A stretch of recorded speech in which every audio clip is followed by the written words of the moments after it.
Okay, well finally nobody's home, so I'm feeling comfortable enough to actually record this video. I might as well start off by the basics, right? Introduce myself. My name's Patrick. I'm from New Zealand, and basically what this plan is, what these videos are going to be and what my plan is that I'm just going to chronicle my training, so that's what you're seeing at the moment, my weight training, and I'll get into more details about that soon. But more importantly is my jiu-jitsu progress. So I'll start off with the basics of training, things like that. So I've been in the gym for about 8 years, various intensities, up and down, injuries, and recently I've just sort of got back into my strength training for the purpose of actually being more functional within jiu-jitsu. This was brought on because I actually competed in my first jiu-jitsu tournament recently, which was a lot of fun, pretty stressful to start with, a little bit scary, but I'm glad I did it. But it made me realize that I want my training to really supplement the sport that I want to be good at, and that I love doing, which is jiu-jitsu. So I started jiu-jitsu at the end of, when would it have been, 2018? Yeah, the end of 2018. And then I trained reasonably consistently for a few months, and then took time off here and there, and then went back to it, and was sort of tossing and turning between lifting weights how I used to, which is pretty much more like bodybuilding style. There was no consistency. I wasn't tracking progress, anything like that. The food wasn't particularly serious. But now, and honestly, that was mainly because I wasn't really enjoying it like I used to when I first started training. It was purely for, the aesthetics in high school, right? It was to look better and to put some muscle on, and back in the days when I was on social media, that was all you see, so that's what you wanted to be like. But now, after a few years of injuries and mulling things over, and perhaps a little bit more maturity, I've sort of realized that I do not care. I do not care about that at all. And what I found myself sort of really being interested and passionate about is jiu-jitsu, and the knowledge that I've accumulated over the years of training and being a personal trainer, and all the study and things. I want to apply that to my jiu-jitsu the best that I possibly can. So that's why I'm recording this. Part of it is just to keep me honest. I'm going to learn a little bit, and I've got a decent amount of knowledge, so I can answer a few questions. I'll talk a little bit about the footage you're seeing at the moment. So, as I mentioned, quite a few injuries. I recently had my back scanned, and I've got a collapsed disc in my lower back. So, I'm going to be a lot more diligent with wearing a belt, things like that. I'm also doing some hanging just to try to get some decompression in the spine. So I usually hang from those bars that you're seeing on the screen there. And just trying to keep my body healthy, and that's why the weight that I'm using at the moment is very, very light. I've started very conservatively. I'm using the starting strength model because I haven't been weight training regularly, so I figured I could go back to something simple, really focus on strength, and then I'll probably after another couple of months my weights will start to plateau where they were previously. And then I'll start adding in, a little bit more advanced stuff. But for now, it's super simple. I've worked it in so I can do my rolling, and I'm only doing weight training 3 times a week, and I can fit it in quickly, which works perfect. And I'm in my second week now of training. I'm recording this a voiceover about I think it's almost 2 weeks since the recording of this footage. We've just switched over into the jiu-jitsu rolling.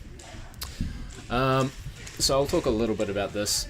There's some more weightlifting stuff at the end. But this is... I kind of want to keep on the track that I was on for a little bit, but I've distracted myself now by actually watching it. And that brings me to something else, but a big part of this is improvement through watching. My coach is yelling at me there. Improvement through watching video is extremely, extremely helpful. I can see where where I'm going wrong, and obviously, so I'm still a white belt. I'm a white belt with one tab. I've been doing jiu-jitsu for a year, 4 months with breaks all throughout that. The longest one probably being 3 or 4 months. So my knowledge is limited, and part of me is just like, this is just going to be for me. I just want to be able to watch, and maybe if there's other people who end up watching this, other white belts are on their journey, they can watch it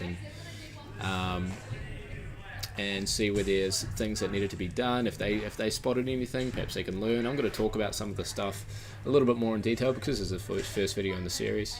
I'm just trying to get a bit of an overview. My plan is to have a little bit of the weight stuff during the weightlifting training. It'll be more general, just about the state of my body, things, my own training, perhaps some stuff in my own life, probably just like a bit of an outlet really. But then when it gets to the rolling, I plan on being a little bit more specific with the training. So at the moment the footage is in 720p, so this was the first video I recorded, and I didn't realize that I could change the quality of my front facing camera. Well, I knew that you could do it, but I just thought it was already on 1080p. So my recent footage, I've actually switched it, so I'm recording with the back cam, so the quality is way better, and it's in 60 frames. At the moment this is 720 and I think 30 FPS, so the quality is not the best, but in the few videos coming up it'll be better. I plan on doing probably 2 videos a week. This one's going to be long, it's going to be longer because my plan is to split the weight sessions up throughout the week, and so basically have one weight session and then a rolling session, and then do it like that. So you've got one weight session, a rolling session, which will hopefully turn out to be about, depending on how much I'm rolling and whether I cut it up and what happened during the roll, hopefully no longer than 20 minutes. This one's getting pretty close. So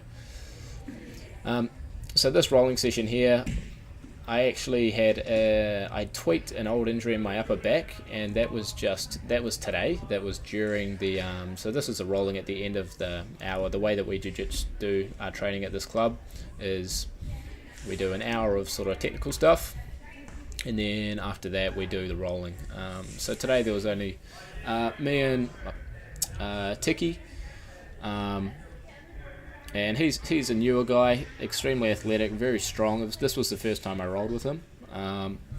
Here I'm just sort of hunting for an ankle lock that we learnt earlier on in the week, and I've been trying to hit that. It was an interesting one where you sort of slide through for a knee pass, and I get it close here, but because he's sort of still new, I wanted to go very slow with actually putting it on. So I eventually get into the position of where I'm getting ready to lock it out, but because I'm going super slow and careful, and perhaps my hand position wasn't right there, so that's where it's locked on. But I don't stick with it too long, because I'm still new with the submission and I'm not sure where the limits are for it, where I can cause injury and things like that. So we reset there. Like the colours on this video are all over the place, so that's interesting. I'm not sure why that's happening. I don't think it's happening as much now that I've switched the camera around.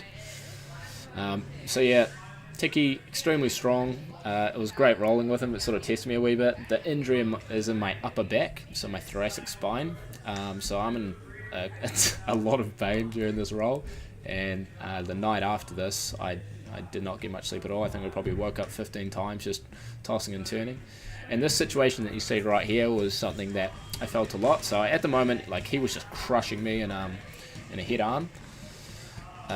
So basically like a kind of scuffed scaffold, and he was just squeezing my head. But that was something I sort of felt when I was rolling with him a lot, was his back was open. And I tried to transition into a back mount a couple of times, and I got it once. That was the clip that you saw at the front, which is kind of like the highlight of the rolling session. This little sequence that we're watching at the moment is the longest sort of time it took for me to submit him. So here I sort of couldn't hold the back. I didn't have my hook underneath his far side, so it's pretty hard to secure the back because they can just shift their hips out and basically turn to face. I was still able to get the mount. At the moment, my game from mount probably needs a little bit of work. Well, I mean, my entire game needs a little bit of work, but I'm playing around here. I'm looking for a guillotine. So there was the back there. Lost it. Tried to flatten him out then. I sort of started to flatten him out, and he's an extremely strong guy, very athletic. He just sort of spun me and popped me off, and we ended up here. So there was a couple of times where I wasn't able to maintain his back, which was something that I have worked on a little bit recently, trying to get better at. My mindset around training from the start was defensive. You know, I've watched a lot of guys on YouTube, and they've talked about, you know, how to start as a white belt, and he gets side control on me here, which is good. I work on creating a frame, so I've got my left elbow. I'm trying to work my elbow in and get my knee across so I can recover guard. Manage to recover guard, and that's an example of the defensive work that I've pretty much worked at. It's creating frames, it's managing the distance, trying to learn how to manage distance. So basically my mindset was learn how to survive. If I can go into a role with somebody who's been going for longer than me and is better than me, the less times that he taps me, you know, the less times I walk out basically dying. So if one session I died 15 times and then the next session I died 10 times, you know, that was good. I have also started to be working from different attacks, so I've worked on triangles, you know, basics. So that's my go-to at the moment, is working on triangles. I'm starting to work on arm bars a little bit. My arm bars are usually my worst submission, at least from guard. I've drawn up a plan in addition to my starting strength program that I've been doing. So at the moment, but I haven't implemented that fully. I've started to work on it, and basically I want to work on some guillotines, you know, however you want to say it. I'm sure there's a correct way, but whatever. Anacondas and darces. During my competition, the fight my very first fight, lost that to the guy who ended up winning the competition. Adrenaline dump, again, you just saw I was trying to take the back. He managed to free himself out. So I think I'd go for a triangle here. This was a case where, so today and this day of training and the previous day of training, I had a little bit of trouble. For some reason my triangles were slipping. It's something that I usually don't struggle with, but my triangles were slipping out and people were getting free. So that was sort of like frustrating. And I talked to Mark, my coach there, earlier, and this is the wee sequence I think that you saw at the start, where I finally, his back's open and I managed to actually stick the back take. So he's new, and at the moment he's trying to control one hand with two. So as soon as I saw 2-on-1, I've got quite long arms, so I just start working his hands away because he's focusing on that. Get my arm on my shoulder and I'm able to get the finish. And he taps the lights out, changes the lighting for the mood. Things are getting hot and now it's all blue.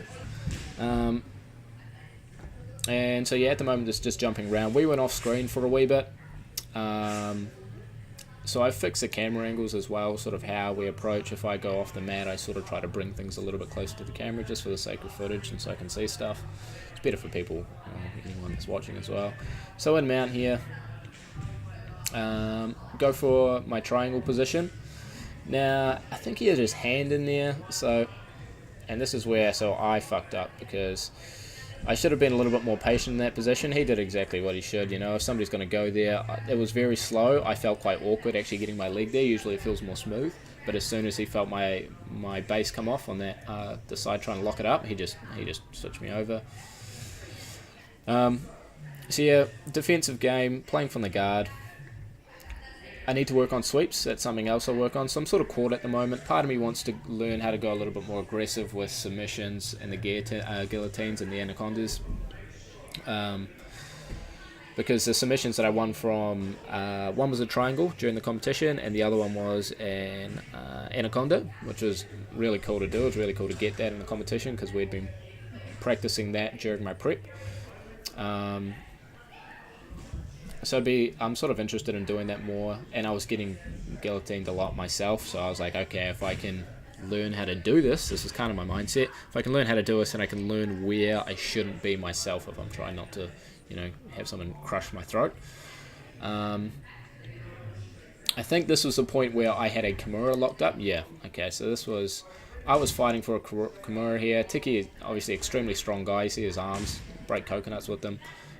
First time rolling with him, so I had it locked, and I was just working on the angle that entire time, and I got him here. So he was like super tough, being able to keep his arm locked under his body. I was just trying to create an angle the entire time and slowly just getting his arm out from underneath his body, you know, centimeter by centimeter. By this time, like, my upper back is really killing me. there's a time where he tackled me earlier on in the video. I think once he got out of a triangle, and it landed right on my like upper back on my injury, and I wanted to scream, but you know, can't do that while you're training. So here, this was a weird kind of scramble. I don't even know what to call this. Sort of one of those retarded white belt moments where you're like, what the fuck is happening? He's got my legs tangled up. And I go to I sort of end up in mount here. That kind of weird transition has happened a couple times. I end up in scarf control, and I work for an Americana here, so getting the arms locked under and then bridging the hips. One of my go-to submissions when I very first started was scarf hold. I had a judo background when I was a kid. I trained a bit of judo, so that was my go. And you can see here, I'm sort of just saying to my coach, I was like, I'm done. My upper back is fucked. So there was some stretching footage that I cut out. But now just back to the weightlifting stuff. So progression at the moment is super slow. My main concern is just don't get injured, you know, keep my lower back healthy. I have a percussive massager that I'm using for my recovery at the moment, which feels great. You also would have seen, like at the start of the video, during the other training session, my leg is fucked, obviously. So I might get into more detail on that later. It's, you know, there's probably a lot to talk about there, but I'm sort of running out of time in the video. So just briefly, I was injured when I was a kid. I'm 25 years old now, 26 in September. And when I was 11, I was hit by a car, so I sort of got dragged underneath a truck or a camper van, and it sort of chewed my leg up. So that's that. I can talk in more detail in the future, but it's given me a kind of unique set of things to worry about while lifting weights, but it's also meant that it's sort of forced me on how to learn correct form, things like that. So slowly pushing the weight back up. As you can see, that I've added on a little bit of extra plates. What are those? I think those are just 2.5, so I'm just going to progress my squats, my deadlifts, my bench presses, all very slowly. That's the goal. I want to extend the progress that I can make from the starting strength phase as long as I possibly can. That's pretty much the goal of it. If I can keep that going for up to a year, that's the goal. If I can keep my nutrition and recovery on point. So at the moment, I'm trying to roll probably Monday. Maybe if I can get into the gi class Tuesday, Thursday is no gis. That's my interest really, is my rolling days.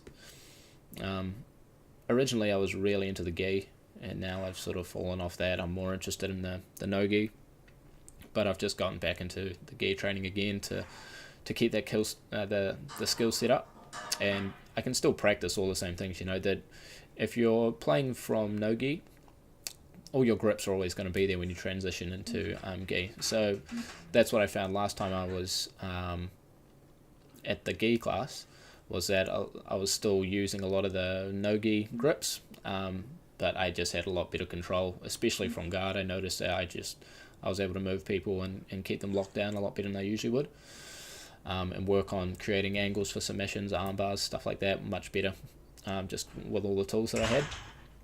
So this is 65. This felt like ridiculously heavy, which is, my squat weight is super light at the moment because I'm trying to be careful on my back. The bench press doesn't put as much pressure on my back at the moment, so the weights relative to the bench are a little bit higher. My bench will stagnate off a little bit sooner, and hopefully I can keep that squat continuous and slowly. Also being careful with the deadlift. The first workout I started was just 90 kilos. Super light. I'm 6'2". At the moment I'm sort of like 78 kilo. Super lanky guy, right? But I think I have some old footage somewhere of my max deadlift. The most I've ever deadlifted was like 165, and that was at sort of 85 kilos ish. So I've never been super strong, but that's something I want to work on, because I really don't want to. I want to avoid putting on too much weight. I found that the most secure my body ever felt was when I was around that 85 kilo mark, and that's somewhere where will probably be a good point. I usually remain relatively lean when I'm putting on weight,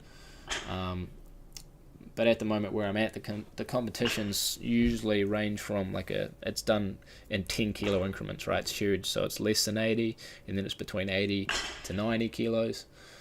So it's something I'm going to have to be aware of in terms of how much weight I want to cut for a competition. But we're coming to the end of the video. I can't believe I actually just talked for like 20 plus minutes. I'm sure there were moments where I just went on tangents trying to commentate over the footage that I was watching and then on my original topics, but I'll get better. Again, this is something for me to monitor my improvement. It's going to keep me honest. It's going to keep me watching the footage so I can improve faster, hopefully perform better at my next competition, and I think it's going to be fun. I feel like I'm in the right place doing something like this. I don't expect anybody to watch, especially all the way to here, but yeah, there was some footage missing on one of this. Maybe not this workout. Some of the workouts coming up. There's because sometimes when I'm training, there's other classes on, so I don't want to be recording other people too much. So yeah, well, that's the end of the video. If you actually made it this far, well done, yes. But yeah, cheers. Thanks for watching, guys. If you've got any suggestions, if you noticed anything in the rolling, especially, or if you've started jiu-jitsu, post down in the comments. Let me know how you're going, because I am really interested in especially this part. I've heard the white belt and the blue belt journey is pretty interesting, and yeah, I'm loving it so far. There's just things to learn in every direction. So tune in. I've got more videos to do. I'll try to record them when there's nobody home, because it just makes me feel more comfortable. But yeah, alright, catch you guys later.